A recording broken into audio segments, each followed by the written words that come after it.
নমস্কাৰ বন্ধু বান্ধৱীসকল, আজি মই এটা নতুন ৰেচিপি আপোনালোকক কৰি দেখুৱাম। মই বনাম কেঁচা মটৰ আৰু আলুৰ তৰকাৰী। প্ৰথমতে কেৰাহীত তেল দিলোঁ। এতিয়া তেলখিনি গৰম হৈছে। মই এতিয়া দি দিম আলুখিনি।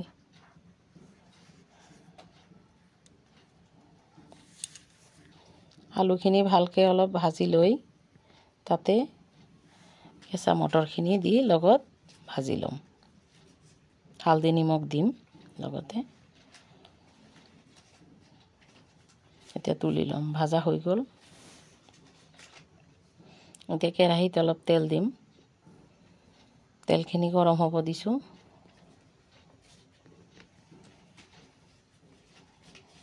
এতিয়া কেইটামান জিৰা দিলোঁ, শুকান জলকীয়া দিলোঁ, তেজপাত দিম,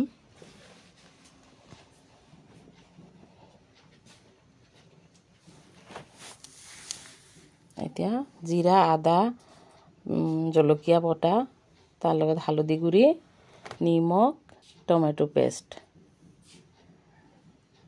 দি ভালকৈ ভাজি ল'ম।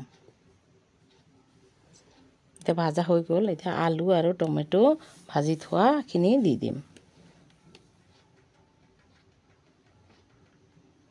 দি ভালকৈ ভাজি লৈ তাতে অলপ ঝোল দি দিম।